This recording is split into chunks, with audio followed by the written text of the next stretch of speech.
Kevin Wood is my name. I am officially the company's president, or more precisely, its chief executive officer. This year, I will turn 30. In addition to having our headquarters in Germany, we just opened a branch in the United States. I suppose I'd owe my current situation to the several folks I've encountered along the way. Due to my parents' job movements, I was born in the US but raised in Germany. From an early age, everything around me, of course, was in German, but because my parents are Americans, we communicated in English at home. They made sure to teach me about American cuisine and traditions. More significantly, though, was that my grandparents lived in the US, and I spent every extended holiday there. Despite living in Germany, I was accustomed to American culture, particularly the summer holidays. German elementary schools are nearly identical to those in the United States. I had a great time doing different things when I stayed at my grandfather's house during vacations. I vividly recall how much pleasure it was to go to festivals and the beach with my grandfather, who couldn't spend much time because he worked in a factory. The other activities were even more enjoyable to me. Volunteering, swimming, and summer camp were my top favorites. Even though they might not seem like much to others, it was because I could play with local children my own age. I was first anxious about blending in, but as I continued to attend year after year, I gained acceptance and naturally started playing with everyone. Before I knew it, I was even asked to work on workbooks with them when they got together to complete their homework. Fortunately, I was roughly as good as everyone else, so even if I had any questions, I could ask my buddies for a little help and sort things out.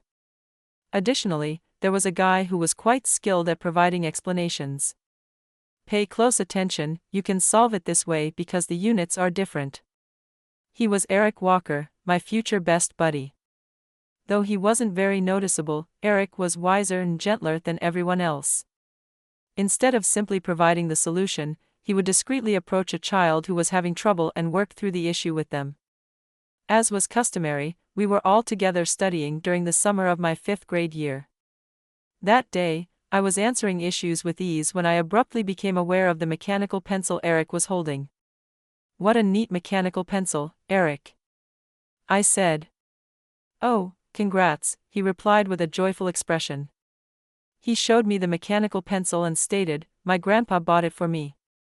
It was incredibly amazing, sparkling brightly, and well-maintained. "My grandpa made the spring inside this," he said. "Really?" I asked, and as I and others expressed our surprise, Eric nodded shyly with a smile. As it turned out, Eric's grandfather managed the factory where my grandfather was an executive. When I hung out at Eric's house until evening, his grandfather, often covered in oil from his work, would take care of us. "Hey Kevin, want to stay for dinner?" he asked, laughing and wiping the sweat from his face. He ended up smearing oil on his cheek. "Grandpa, you've got your cheek dirty." "Oh, really?" "Well, that's usual for me," he said, not bothered at all. Despite being the factory manager, akin to a CEO, he had no airs about him and worked hard, getting dirty himself. His down-to-earth attitude looked very cool to me back then. Additionally, the stories he told about my grandfather were really interesting. "Kevin, your grandpa is the best. He manages intricate tasks relying on the feel of his hands. More reliable and honorable than anyone I knew." My grandfather was a kind man, but he wasn't one to talk much about himself, so it was refreshing to hear. A few days after Eric showed me the mechanical pencil, my grandfather approached me shyly. "Kevin, this is for you because you always work so hard," he said, handing me a mechanical pencil, the same one as Eric's. In other words, a mechanical pencil whose parts were lovingly made by my grandfather. "Grandpa, thank you," I said, genuinely happy, and clutched the mechanical pencil tightly. Seeing this, my grandfather scratched his nose, smiling bashfully. "This spring that my company made is in it. I hope it can help you with your dreams, even just a little."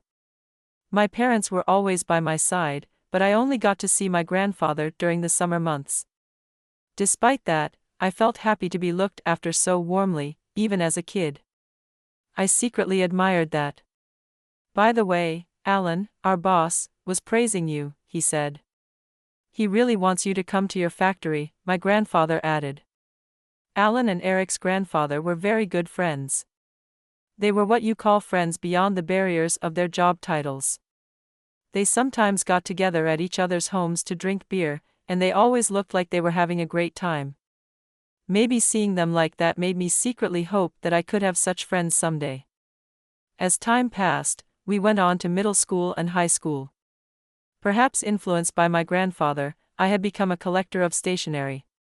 If there was an eraser of an unusual shape, I'd buy it with my allowance to try it out. Or if I found a notebook with a texture I liked, I'd use it over and over. It was kind of nerdy, maybe.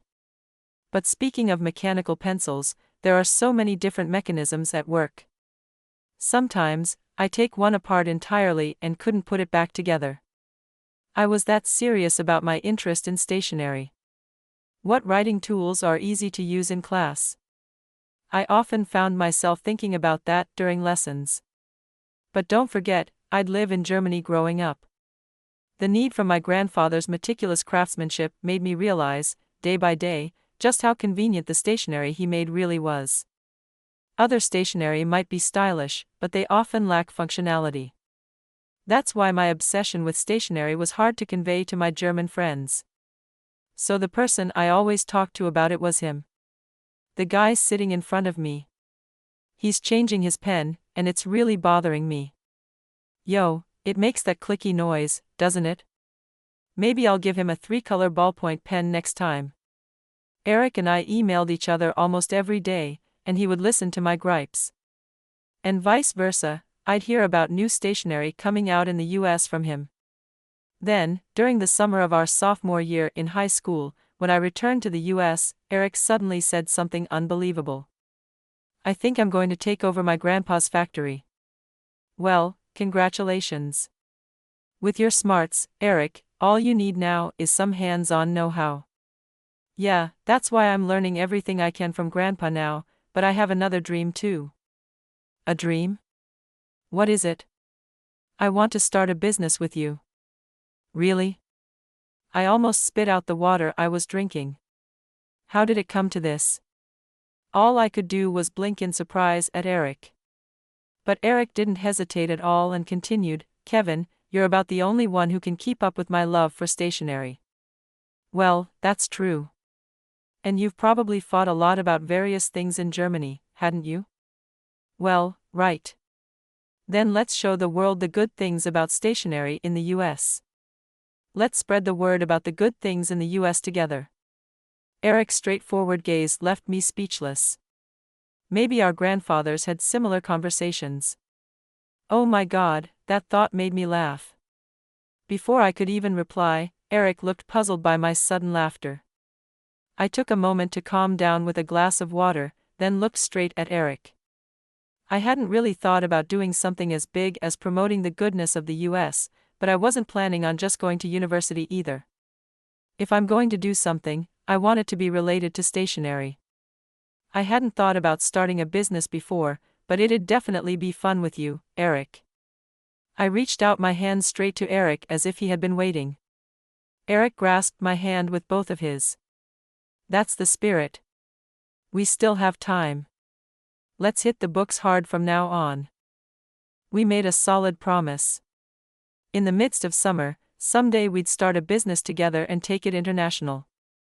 From there, we continued to encourage each other toward our goals. After graduating high school, Eric went on to study engineering at a university in the US, learning all the techniques from his grandfather. While I went to a university in Germany and studied business management. Whenever I felt overwhelmed by the workload, would always reach out to Eric for a pep talk. Of course, the same was true in reverse. Then one summer, usually I would go to the US, but it seemed better for Eric to see Germany, so he came over. I thought Eric's German was beginner level, but he was smart by nature, so his German improved quickly. I was surprised at how fast he improved. Thinking this, I showed him into my room. Eric laughed amusingly at the sight of my room, cluttered with documents and stationery. That's just how a bachelor lives. I'll never forget that neither of us even had girlfriends. After that, Eric toured Germany, doing a bit of sightseeing. He dismantled the stationery he bought the same day at my house, and we talked passionately until we forgot to sleep. Just like when we were kids, we could simplify this part even more. Really? You can do that? Yo, who do you think I am? Finally, it was time for me to graduate from university. By then, Eric was nearly managing everything on his own. Still, there was some anxiety, so for a while, his grandfather stayed around to watch over things, which was reassuring. Right after I graduated, I used the money I had saved from part-time jobs during university to start a stationery company. I also signed contracts with Eric's factory and other friendly companies, finally setting sail. At the beginning of the business, I personally pitched our products everywhere, desperately increasing the number of stores that would carry them. My focus was on students first. I approached the stationery stores I often visited during my student days. Fortunately, because I was a regular, they were all receptive. As expected, our lightweight mechanical pencils and 3-color ballpoint pens exploded in popularity. They became a topic among students and even made a bit of a buzz on social media. The promotional power of social media is incredible. From there, the number of stores handling our products rapidly increased to the point where production could barely keep up. Your business was spot on, wasn't it? It's because you make good products. We praised each other's efforts while screaming with joy. 5 years later, my company, our company, had become quite well known. As a result, we also established a branch in the US and started selling stationery with stylish European designs. The launch there was also very successful.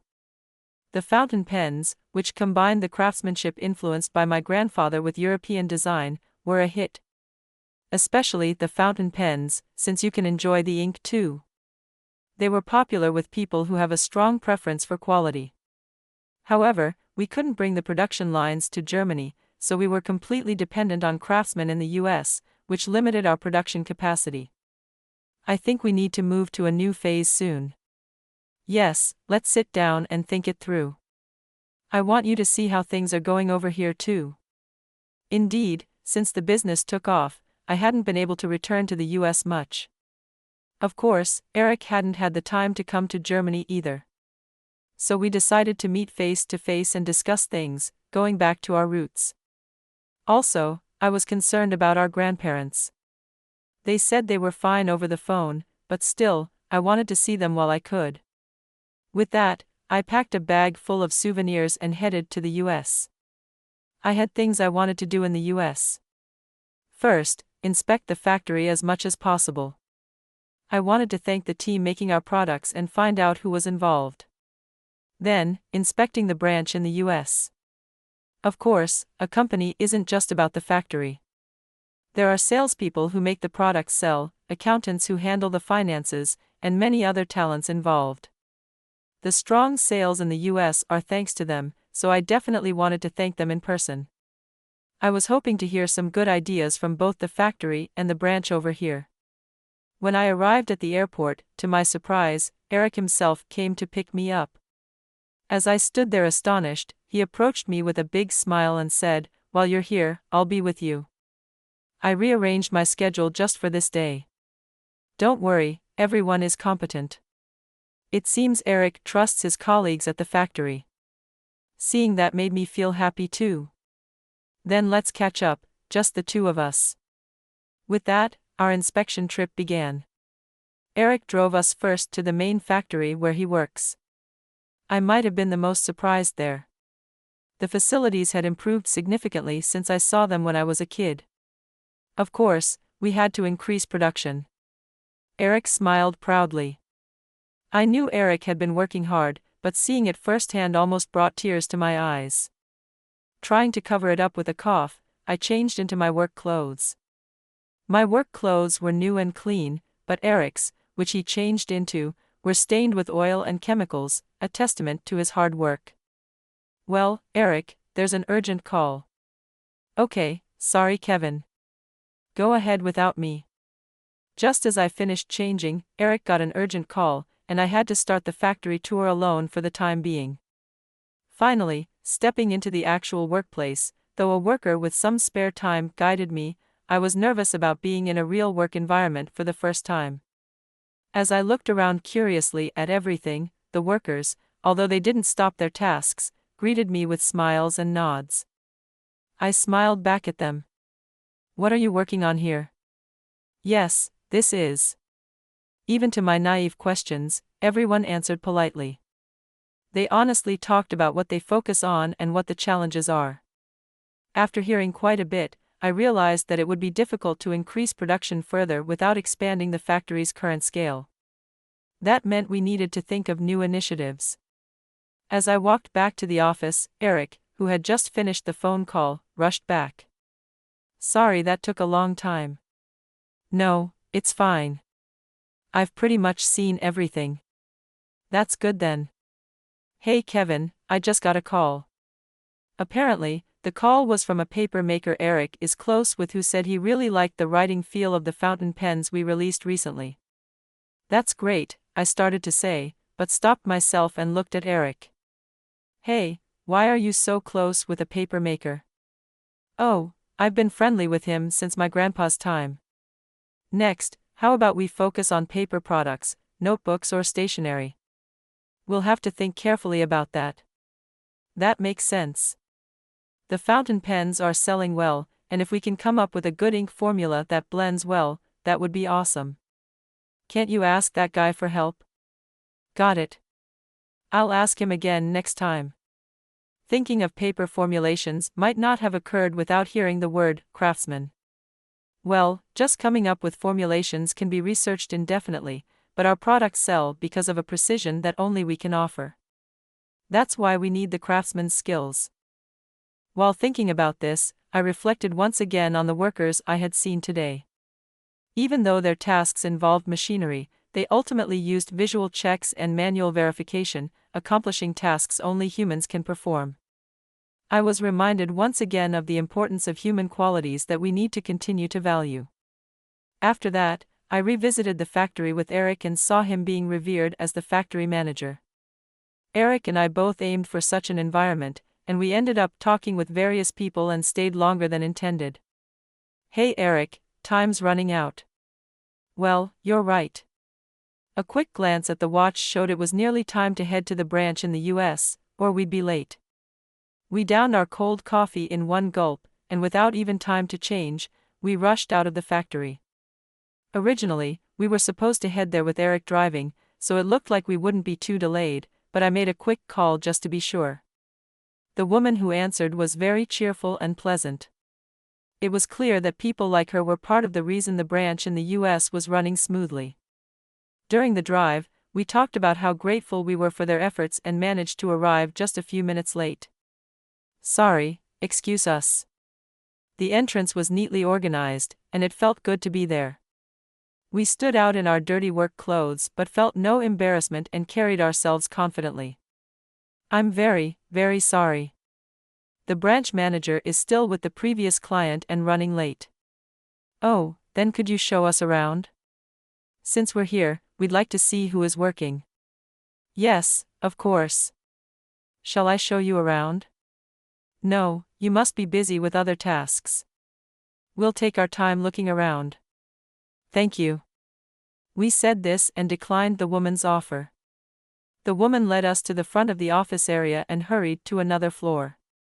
This was my first time actually seeing the branch in the US, and despite feeling guilty about the business, I realized we really needed to appreciate their hard work. Finally, the long-awaited office.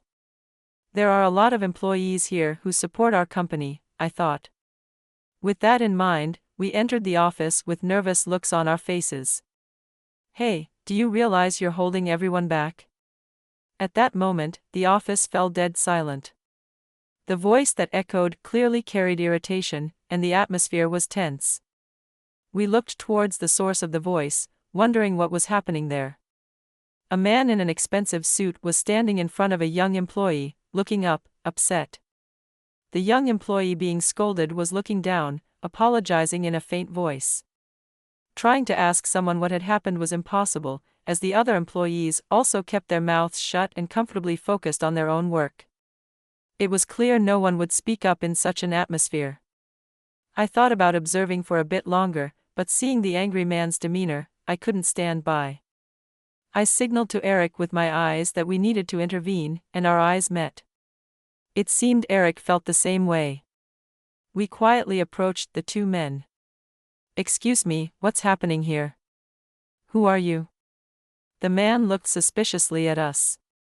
We had just approached him unexpectedly. He looked at us solemnly, then snorted and took a sip of coffee from his desk. "This guy lost an important report for the main production line, so I'm giving him some guidance.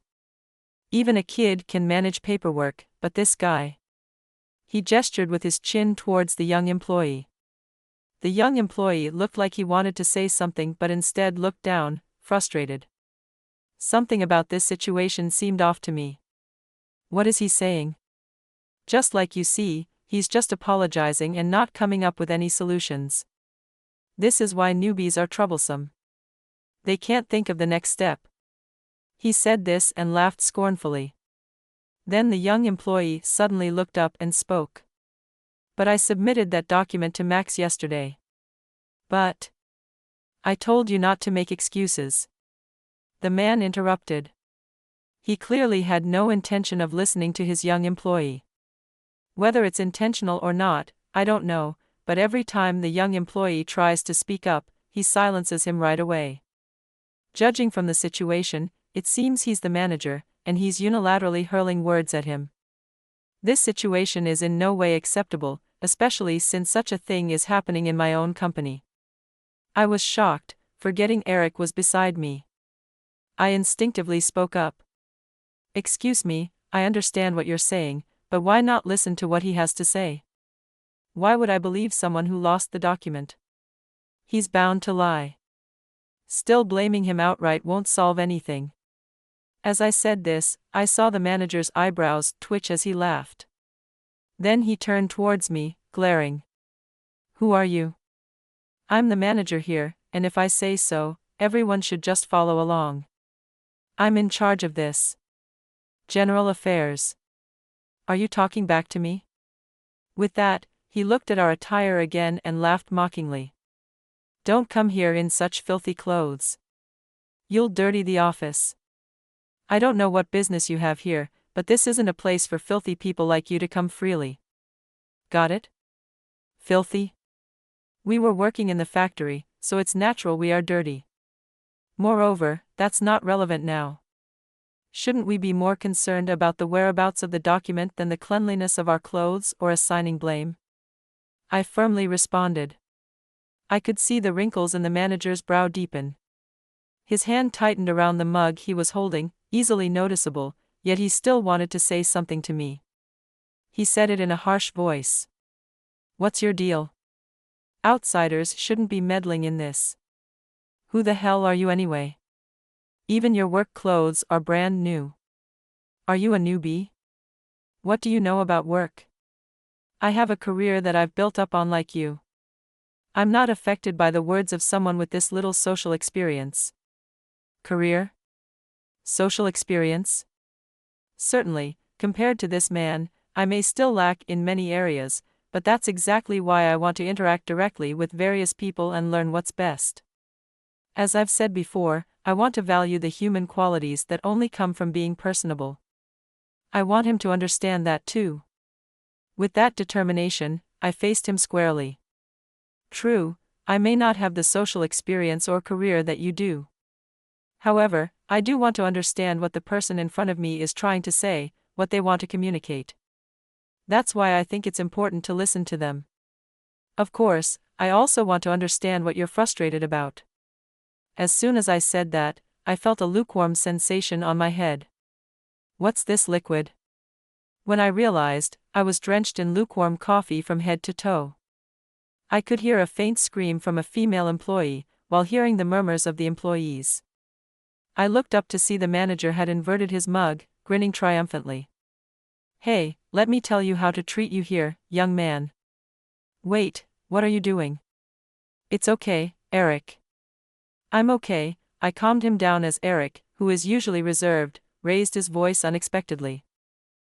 I faced the manager directly, coffee dripping from my bangs. So this is how things are done here. I understand very well now. If you understand, that's good. Your work clothes got dirty, and your experience got better, right? The manager laughed gleefully. To which I responded, "You're fired." You know, sorry. What are you talking about? What are you doing? As the manager stood holding the empty mug and laughing, a voice echoed through the office. Turning around, I saw the woman from earlier and a kindly-looking man rushing in anxiously. "Oh no, CEO Kevin, are you okay?"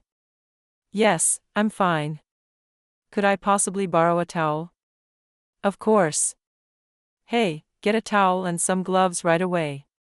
My clothes are okay. I was planning on leaving anyway." "I see. Then I'll arrange for your car." "Thank you. I appreciate it."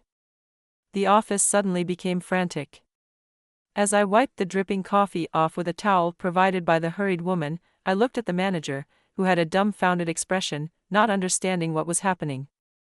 What? Why is everyone in such a panic? It seemed he completely failed to grasp what was happening, even taking the fact that I was called the CEO as a joke. However, the branch manager lost his temper at that idiot. He is our CEO. He came here specifically for an inspection, and what a terrible thing you did to him. At that moment, the manager's face turned ashen as he realized the gravity of what he had done. His hand holding the mug trembled visibly. Seriously? You're joking, right? There's no way I would make such a trivial joke. You should understand, or is your social experience not sufficient to grasp that? I said while holding the coffee-stained towel, still staring at the manager. I don't want to judge people by their appearance or age. I want to sincerely engage with what's in front of me and foster a company that uplifts through cooperation. Of course, being good at your job is preferable, but people who belittle others to feel superior can hardly respect others. I will contact you later regarding your employment. For now, I will take my leave. Sorry for causing a disturbance, everyone, I announced to the employees. The abruptness of the event left many employees visibly shaken. Having caused enough disturbance, it did feel a bit too late to reconsider, but realizing there was nothing more to gain by staying, we swiftly made our way back to the entrance. Fortunately, only my upper body was wet, so I could still get in the car. I handed the towel I used to wipe off the car to the woman next to the branch manager, likely his secretary, and apologized once again. I am truly sorry for causing such a disturbance. No, it's us who should apologize for our employees' grave disrespect. And I also have a fault for not noticing this situation sooner. I'm sorry for the trouble caused to you regarding his employment. Including that, I would like to discuss further. So could we possibly arrange another time? We couldn't properly talk today. Yes, of course. I apologize for the trouble, but thank you in advance. With that, I promised to visit again and decided to head back to the hotel. Eric looked quite flustered after witnessing everything, and I couldn't help but laugh, seeing his more exhausted expression than mine. I myself was acting instinctively at that moment, and I felt exhausted by now. We looked at each other, laughed together, and simultaneously let out a vague sigh. That was a surprise. It's good that I came to see it myself. Yeah, sometimes you just have to see things with your eyes. It's not that I don't trust people, but I need to verify things myself to take responsibility. As we parted ways, we reflected on what was necessary for the company to continue to grow. Originally, we had planned to have dinner that night, but we were both too exhausted and decided to postpone it until tomorrow. As soon as I got to the hotel, I threw off my wet work clothes and jumped into bed. I still smelled like curry, but I was too tired from everything that had happened today to even think about getting up. I left the rest for tomorrow and went to sleep. During my stay in the US, various things happened. First, about the manager Max, who had thrown coffee at me. After discussing it with the manager of the US branch and the HR manager, it was decided to move him to another department for retraining. He was actually competent and had made considerable efforts in sales before. However, after one major success, he seemed to have deluded himself into thinking he had done it all alone, and his attitude became arrogant. After being transferred to HR to calm him down, he was moved to Eric's factory, and Eric himself took care of him. There was another big move on the horizon. I was able to speak directly with a paper craftsman closely associated with Eric, with whom I had a direct conversation. When we actually visited the workshop and saw the process in action, we realized just how delicately they carried out their work. However, he explained that it's precisely because of that connection that they can produce the exact texture of paper we desired. If his techniques could be incorporated, imagine the quality of products we could offer. When I discussed this, the craftsman said he would help as much as possible. He couldn't stop his current work entirely, but he was happy to assist in development. When I revisited the branch in the US, I heard from some employees that fountain pens and sealing stamps were becoming popular in the US. If we could produce products that cater to this trend, they might be well received. When I discussed this with Eric, he said he would consult with the craftsman about making paper that worked well with ink and envelopes that didn't wrinkle or feel uncomfortable when sealed. Development took time, but it was decided to add a new paper production line at the main factory where Eric worked. Incredibly, the one to lead it would be Max, who had been transferred. I've learned a lot from the factory manager about what I lack. I'm truly grateful to both of you for giving me another chance. I'll definitely get this on track. Max stood strongly to Eric. The results were a huge success. The ink dried quickly, so it wouldn't smudge easily, yet the paper felt nice to touch and sold well along with our kit product, the fountain pens. Well-made stationery made from the same material also became popular, as many people bought them in sets. Also, the design was fashionable and inspired by European vintage. Thus, our company gained even more momentum. We're currently considering whether we can launch this paper, which has been a hit in the US, in our German headquarters as well. Eric and I, without realizing it, had become indispensable to each other. Just like our grandfathers, we excel in different areas, but what we value is the same. No matter how large the company grows, people cooperating with each other towards the same goals is what matters. With this in mind, we will continue delivering our beloved products to various people.